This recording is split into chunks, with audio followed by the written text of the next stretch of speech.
Petrol diesel ధరలపై YCP తప్పుడు ప్రచారం చేస్తోందని ఎమ్మెల్యే కూన రవికుమార్ మండిపడ్డారు. అంతర్జాతీయ ముడి చమురు ధరల వల్లే ఇంధన ధరలు పెరిగాయన్నారు. వైసీపీ పాలనలో పెట్రోల్ డీజిల్ ధరలు 41 రూపాయలు పెరిగాయని గుర్తు చేశారు.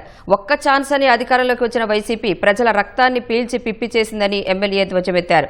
5 ఏళ్ల వైసీపీ విధ్వంసాన్ని ప్రజలు ఇంకా మరచిపోలేదన్నారు. గొడ్డలి పార్టీ ఫేక్ ప్రచారాన్ని ఎవరూ నమ్మరని ఎమ్మెల్యే కూన రవికుమార్ అన్నారు.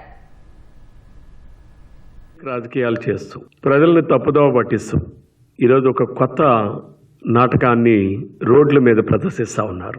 అబద్ధాలను ప్రచారం చేయడంలో వైసీపీ పార్టీ దివాలా కోరు రాజకీయాలకి ఇంతకన్నా నిదర్శనం ఇంకేమీ లేదని కూడా ఈ సందర్భంగా తెలియజేస్తాం. ఒక్క ఛాన్స్ అని అధికారంలోకి వచ్చి 5 సంవత్సరాల పాటు ప్రజల రక్తాన్ని పీల్చి పిప్పి చేసి ఇప్పుడు నీతులు చెప్తా ఉంటే నీ మాటలు నమ్మే స్థితిలో ఎవరైనా ఉన్నారా అని చెప్పి నేను జగన్మోహన్ రెడ్డి గారిని సూటిగా ప్రశ్నిస్తా ఉన్నా.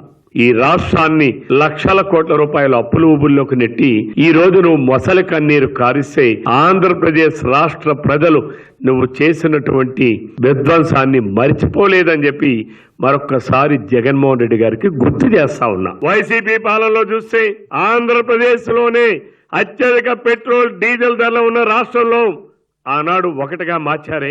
లీటర్కు 5 రూపాయల నుంచి 10 రూపాయలు అదనంగా వసూలు చేశారే. మీరా ఈ రోజు పెట్రోల్ డీజిల్ ధరలు పెరిగాయని చెప్పి ధర్నాలు చేసేది. దానిని ఏమంటారు? ఫేక్ ప్రచారం అనరా అని చెప్పి అడుగుతాం.